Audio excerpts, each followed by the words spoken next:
नमस्कार, मी डॉक्टर मच्छिंद्र बांगर. महाराष्ट्रातील आणि देशातील हवामान परिस्थिती संदर्भात ताजा अंदाज देणार आहे.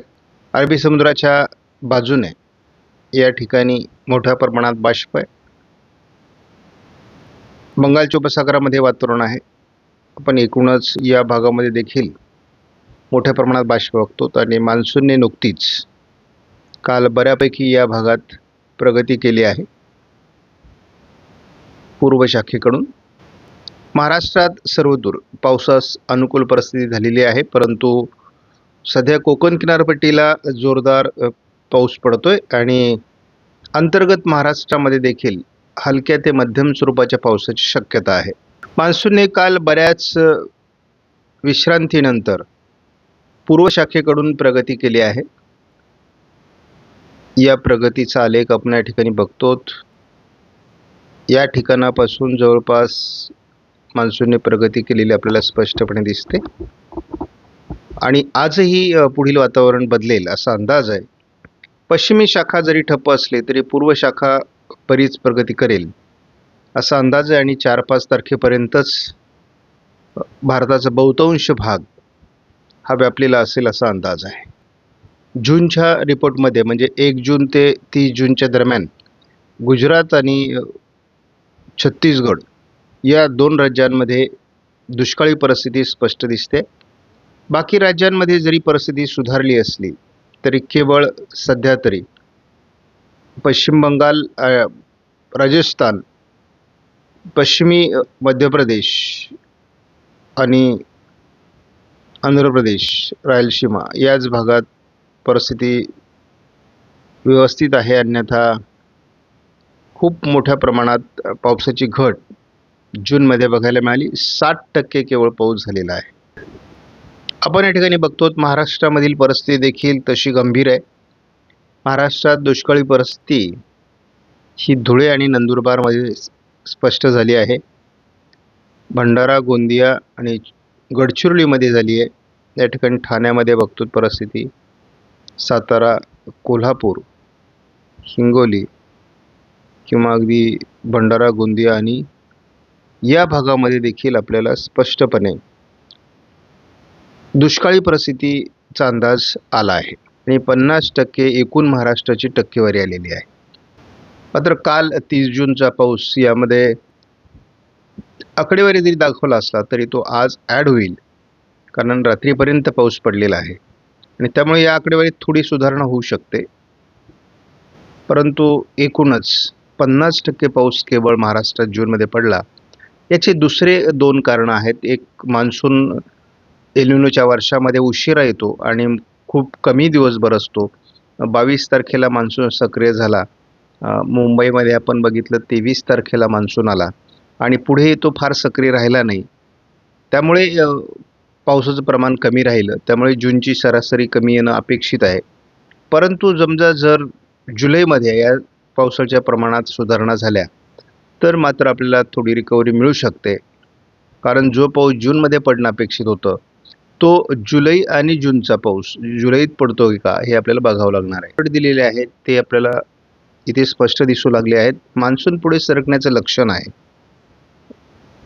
पश्चिमी राजस्थान सोडला तर संपूर्ण भारतामध्ये पावसाळी परिस्थिती आहे आणि मध्य भारताच्या आणि उत्तर भारताच्या काही भागामध्ये ऑरेंज अलर्ट देण्यात आलेला आहे. त्याचबरोबर कोस्टल कर्नाटक आणि कोकणातही ऑरेंज अलर्ट आहे.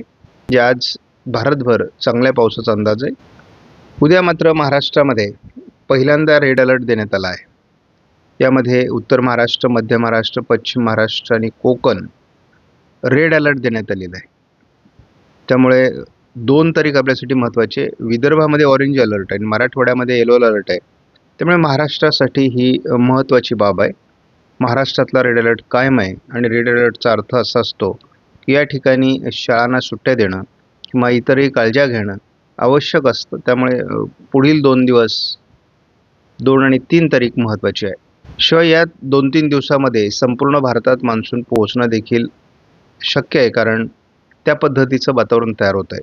भारतीय हवामान खात्याच्या अंदाजानुसार हा अलर्ट 3 दिवस सातत्याने आहे. त्यामुळे अतिमुसळधार पावसाची शक्यता ही महाराष्ट्रामध्ये बहुतांश भागात निर्माण झालेली आहे. हेच कोकण वगळता उत्तर महाराष्ट्र, मध्य महाराष्ट्र आणि पश्चिम महाराष्ट्रात रेड अलर्ट आहे. आणि इथे गंमत आपण बघतो की मराठवाडा आणि विदर्भात पाऊसच होणार नाही अशा पद्धतीचा अंदाज आहे, परंतु हा अंदाज बदलेल. 6 तारखेला मात्र आपण बघतो ज्या ठिकाणी रेड अलर्ट होता त्या ठिकाणी ऑरेंज अलर्ट आहे. 6 तारखेला विदर्भ मराठवाड्यामध्ये पाऊस दाखवलेला नाही, परंतु हा अंदाज पूर्ण बदलणार आहे, कारण या दरम्यान या ठिकाणी मुसळधार पावसाची शक्यता आपल्याला दिसते. प्रचंड सुधारणा पावसाच्या प्रमाणात झालेली आहे. मान्सून आपल्याला या भागात थोडा पुढे सरकलेला दिसला आणि त्या ठिकाणी काल पाऊस झालेला आहे. आणि एकूणच पाऊसमान असं आहे, म्हणजे ज्या ठिकाणी मान्सून दाखवलेला नाही त्या ठिकाणी पाऊसही झालेला नाही. अतिशय जोरदार पाऊस आपल्याला काल रत्नागिरी, सिंधुदुर्ग, रायगड जिल्ह्यामध्ये झालेला दिसतोय. थोडं आपल्याला अजूनही या भागात सुधारणा दिसत नाही, मात्र विदर्भ, मराठवाडा, जळगाव जिल्ह्याच्या काही भागात चांगला पाऊस काल देखील झालेला आहे. आणि संपूर्ण भारतात पावसात मोठ्या प्रमाणात सुधारणा देखील झालेली आहे. CFS मॉडेलने त्याचा अंदाज कायम ठेवला आहे. विदर्भ आणि कोकण असं अतिवृष्टीची प्रसंग 30 जूनपासून तर 7 जुलैपर्यंत महाराष्ट्रात जबरदस्त पाऊस होण्याची शक्यता CFSने व्यक्त केली आहे. आणि विशेष म्हणजे पुढे सातत्याने संपूर्ण महाराष्ट्रभर हे पावसाचं वातावरण जवळपास 14 जुलैपर्यंत राहील असा या मॉडेलचा अंदाज आहे. मान्सूनची सुधारणा झाली आहे. आपण झटपट अंदाज बघणार आहोत. कोकण किनारपट्टीला नुकताच रेड अलर्ट देखील देण्यात आलेला आहे, त्यामुळे आपण याही भागावर लक्ष देऊन आहोत. परंतु एकूणच भारतात पावसाचं प्रमाण देखील वाढणार आहे. या भागात एक चक्राकार स्थिती विकसित होण्याचा देखील अंदाज मॉडेल दाखवू लागले आहे. ही चक्राकार स्थिती आपल्याला या ठिकाणी स्पष्ट दिसते. त्यामुळे कोकण किनारपट्टीला किंवा कोस्टल कर्नाटकापर्यंत पावसाचं प्रमाण अधिक वाढेल असा अंदाज देखील व्यक्त करण्यात आला आहे. या नवीन विकसित होणाऱ्या कमी दाबाचा किंवा हवामान प्रणालीचा प्रभाव विदर्भ आणि मराठवाड्यात पडण्याची शक्यता 3 तारखेला देण्यात आली आहे. त्याच दरम्यान कोकणात देखील रेड अलर्ट देखील देण्यात आलेला आहे, म्हणजे आणखी पाऊस या ठिकाणी जास्त होणार आहे. दरम्यानच्या काळात संपूर्ण उत्तर भारतामध्ये मान्सून पोहोचेल, परंतु थोडा राजस्थान, गुजरातचा भाग राहण्याची शक्यता आहे. पश्चिमी शाखा देखील थोडी प्रगती 3 तारखेपर्यंत करण्याची शक्यता असून या भागात देखील मान्सून पुढे सरकेल. 4 तारखेला देखील मान्सूनची प्रगती गुजरातच्या दिशेने देखील होईल आणि केवळ या ठिकाणी थोडा भाग शिल्लक राहील. बाकी संपूर्ण भारतात मान्सून पोहोचलेला असेल. ही जी सिस्टम आहे जी गुजरात, मध्य प्रदेश आणि महाराष्ट्रावर परिणाम करणारी, ती अतिशय जबरदस्त पाऊस महाराष्ट्राला देऊन जाईल. आणि महाराष्ट्रात जे काही नंदुरबार, धुळे, जळगाव हे जिल्हे दुष्काळी दाखवण्यात आलेले आहेत, या ठिकाणचा दुष्काळ नाहीसा करेल. शिवाय नाशिक जिल्ह्यातील दुष्काळ नाहीसा करेल. कोकण किनारपट्टीमधील जी सरासरी आहे, म्हणजे असं वाटतं की 1 महिन्याचा पाऊस या 8 दिवसातच पडणार आहे. त्यामुळे हा आठवडा फार महत्त्वाचा आहे. पहिल्या आठवड्यातच खूप मोठी सरासरी कव्हर होईल असा अंदाज आहे. वादळी प्रणाली एकापाठी एक जर तयार होणार असतील तर या भागामध्ये मोठ्या प्रमाणात पाऊस यावर्षी होईल असा देखील अंदाज आहे. आणि अल निनोच्या वर्षामध्ये असं बऱ्याचदा झालेलं आहे. त्यामुळे यदाकदाचित हा भाग जास्त पावसाचा देखील राहू शकतो. 6 तारखेला देखील गुजरात आणि कोकण पट्ट्यामध्ये खूप पाऊस राहण्याची शक्यता आहे. महाराष्ट्रात पाऊस वाढेल. महाराष्ट्रातील पावसाची परिस्थिती 7 तारखेला देखील GFS मॉडेलने जबरदस्त दाखवलेली आहे. तो हा महाराष्ट्राचा उत्तरेकडील भाग आहे. नवीन प्रभावी अशा प्रकारची वादळी सिस्टम या ठिकाणी बनताना दिसते आहे. बघूयात. आणि महाराष्ट्रात पावसाचा अंदाज कायम आहे. भारतात संपूर्ण मान्सून 8 तारखेला पोहोचण्याची डेट आहे आणि तोपर्यंत संपूर्ण भारतात मान्सून पोहोचलेला असेल. ECMWF मॉडेलनुसार मी महाराष्ट्रातील पावसाची परिस्थिती बघतोय. आजपासून महाराष्ट्रातल्या पावसाच्या प्रमाणात सुधारणा होईल असा प्राथमिक अंदाज आहे. आणि यामध्ये आपण बघतो विदर्भामध्ये मुसळधार पाऊस आणि कोकणामध्ये बहुतांश भागात मुसळधार पाऊस होण्याची शक्यता आहे. आणि त्यामध्ये खास करून उत्तर महाराष्ट्राचाही समावेश आहे. या भागातही पाऊस आहे, परंतु पावसाचं प्रमाण कमी आहे. परंतु संपूर्ण देशामध्ये जर आपण विचार केला तर महाराष्ट्रामध्ये जबरदस्त पावसाची शक्यता आहे. पश्चिम महाराष्ट्रातला पाऊस थोडा कमी होईल, परंतु विदर्भात आणि कोकणात अतिवृष्टी कायम असणार आहे आणि या ठिकाणी खास करून कोकणामध्ये रेड अलर्ट देण्यात आलेला आहे. उत्तर महाराष्ट्र, मध्य महाराष्ट्रात रेड अलर्ट आहे. त्यामुळे घाटमाथ्यावर खूप प्रचंड पाऊस पडणार आहे आणि त्यामुळे हा रेड अलर्ट देण्यात आलेला आहे. ECMWF मॉडेलने महाराष्ट्रातील अतिवृष्टीची परिस्थिती दाखवण्यात आलेली आहे आणि हा अलर्ट अतिशय महत्त्वाचा. नाशिक जिल्ह्यामध्ये सुद्धा काही भागात अतिवृष्टी असू शकते आणि छत्रपती संभाजीनगर सहित आपल्याला उत्तर महाराष्ट्रात देखील काही भागात अतिवृष्टीची शक्यता दिसते. आणि आपण गडचिरोली, गोंदिया आणि भंडारा या ठिकाणी जी काही घट आहे पावसाची ती देखील कव्हर होऊ शकते असं दिसते. 4 तारखेला देखील अतिवृष्टीची शक्यता अगदी मराठवाड्याचा उत्तर भाग, पश्चिम विदर्भ, उत्तर महाराष्ट्र, संपूर्ण कोकण, घाटमाथा या ठिकाणी मध्य महाराष्ट्रासहित अतिवृष्टीची शक्यता आहे. 5 तारखेला देखील महाराष्ट्रात अतिवृष्टीची शक्यता आहे. कोकणामध्ये आणि घाटमाथ्यावर 200 ते 300 मिलीमीटर पाऊस काही भागात होऊ शकतो. एवढी जास्त परिस्थिती दाखवण्यात आलेली आहे. त्यामुळे या वादळी प्रणालीचा महाराष्ट्रावर परिणाम होणार आहे आणि महाराष्ट्रातील अतिवृष्टीचे संकेत कायम आहेत. 6 तारखेला पश्चिम महाराष्ट्रातला काही थोडा अपवाद वगळता संपूर्ण महाराष्ट्रात अतिवृष्टीचे संकेत कायम आहेत. यामध्ये प्रभाव हा जालना जिल्ह्यावर असणार आहे, बुलढाणा जिल्ह्यावर असणार आहे. यावर्षी बुलढाणा जिल्ह्यात आत्तापर्यंत देखील मुसळधार पाऊस, बऱ्याच भागात अतिवृष्टी आहे. पेरणीसाठी अकोला, बुलढाणा, जालन्याच्या काही भागात शेतकरी खोळंबलेले आहेत. छत्रपती संभाजीनगर आहे, जळगाव आहे, नंदुरबार आणि धुळे जिल्ह्यामध्ये अतिवृष्टी दाखवण्यात आली आहे. घाटमाथ्यावर म्हणजेच पुणे पश्चिम, नाशिक पश्चिम, सातारा पश्चिम, कोल्हापूर पश्चिम भागामध्ये सुद्धा अतिवृष्टी दाखवण्यात आलेली आहे आणि कोकण किनारपट्टीला देखील अतिवृष्टीचा इशारा आहे. 6 तारखेला देखील हे संकट कायम आहे. त्यामुळे ज्या विभागात दुष्काळ पडेल असं वाटत होतं त्या ठिकाणी अतिवृष्टी होईल अशा प्रकारचा अंदाज जुलैच्या पहिल्याच आठवड्यात आहे. महाराष्ट्रावरच या संपूर्ण सिस्टमचा परिणाम दाखवण्यात आला आहे. पण एक लक्षात घ्या, कुठलीही वादळी सिस्टम आज जो अंदाज दिला आहे तसाच अंदाज उद्या असत नाही. हवामान बदल आणि सध्या एल निनोचं वर्ष आहे, हे सगळं लक्षात ठेवूनच आपण अंदाज घ्यायचा आहे. कोकणातला पाऊस 8 तारखेला कमी होणार आहे, पश्चिम महाराष्ट्रातला कमी होणार आहे, पर्जन्य छायेचा कमी होणार आहे, पुन्हा ही सिस्टम विदर्भाकडे सरकणार आहे आणि यामध्ये सगळ्यात जास्त धोका हा बुलढाणा, अकोला, अमरावती, वाशिम, हिंगोली आणि अगदी वर्धा, यवतमाळपर्यंत आहे. 9 तारखेला विदर्भात मुसळधार पावसाची शक्यता कायम आहे. महाराष्ट्रातल्या उत्तर महाराष्ट्र आणि विदर्भातील उत्तरेकडील भागामध्ये जिल्ह्यांच्या देखील पावसाची शक्यता कायम आहे. कोकणात पाऊस सक्रिय राहू शकतो 9 तारखेला. व्हिडिओ जरा मोठा होतोय त्यामुळे आपण या ठिकाणी केवळ 10 तारखेपर्यंतच या मॉडेलचा अंदाज बघणार आहोत. कोकणात पाऊस सक्रिय राहील असा अंदाज 10 तारखेपर्यंत देण्यात आला आहे. आपण या मॉडेलचाही 10 तारखेपर्यंतच अंदाज बघणार आहोत. जी अतिवृष्टी आपल्याला मॉडेलने दाखवलेली आहे ती या ठिकाणी जवळपास स्पष्ट आहे. नंदुरबार पर्यंत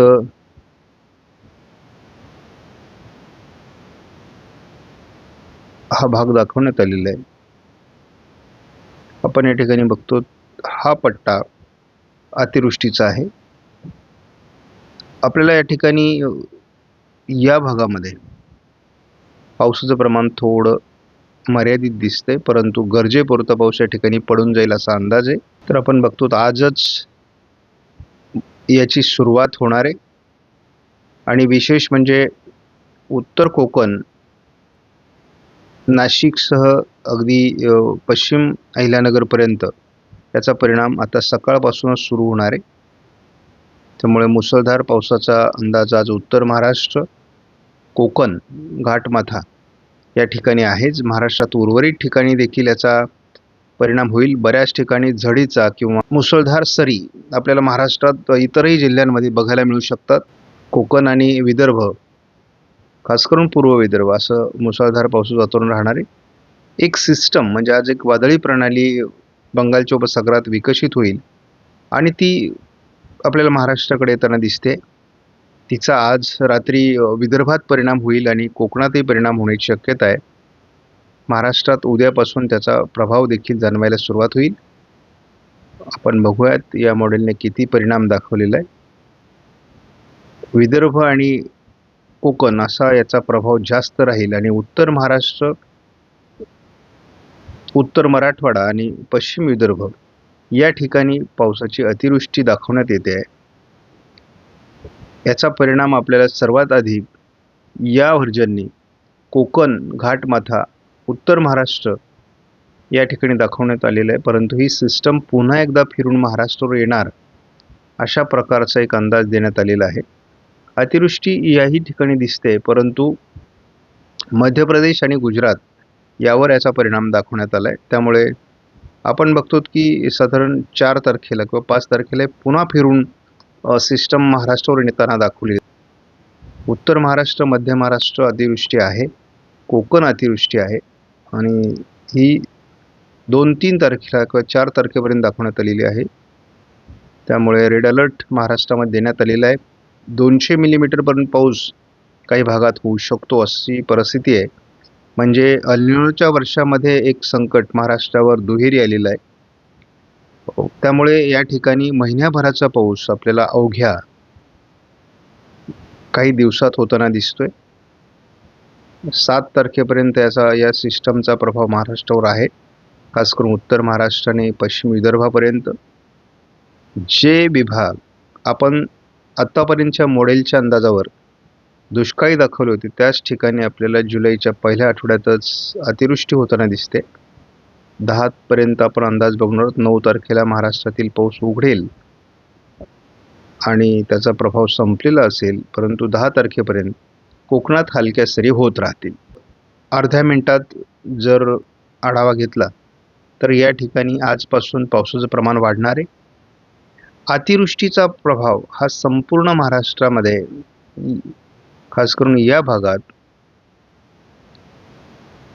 संपूर्णपणे अतिवृष्टीची शक्यता आहे आणि कोकणामध्ये 700 ते 800 मिलीमीटर पाऊस या 8 दिवसामध्ये होईल. तर इतर जिल्ह्यांमध्ये 200 ते 300 मिलीमीटर पाऊस होईल. म्हणजे आपण असं गृहीत धरूयात की बऱ्याच जिल्ह्यांमध्ये जुलै महिन्यात पडणारा पाऊस हा आपल्याला या 8 दिवसातच पडलेला दिसणार आहे. परंतु कमी कालावधीत जास्त पाऊस होणं म्हणजे ढगफुटी सदृश्य पाऊस होणार आहे. प्रचंड नुकसान, नद्यांना पूर, त्यामुळे पूर परिस्थिती अशा प्रकारचे वातावरण देखील निर्माण होऊ शकतं. मी यापूर्वी सांगितलं याचा फायदा म्हणजे आपले धरणं भरण्याकरता याचा उपयोग होणार आहे, पण आपल्याला त्रास देखील होऊ शकतो. हे लक्षात घेऊन चला. या भागात देखील हे संपूर्ण वातावरण आहे, या ठिकाणी प्रभाव आहे. जवळपास या भागामध्ये देखील याचा मोठा प्रभाव होण्याची शक्यता आहे. सावध राहा, काळजी घ्या. आपणास व्हिडिओमधील माहिती महत्त्वपूर्ण वाटल्यास लाईक करा, शेअर करा, चॅनलला सबस्क्राईब करा. धन्यवाद. जय हिंद, जय महाराष्ट्र, जय बळीराजा.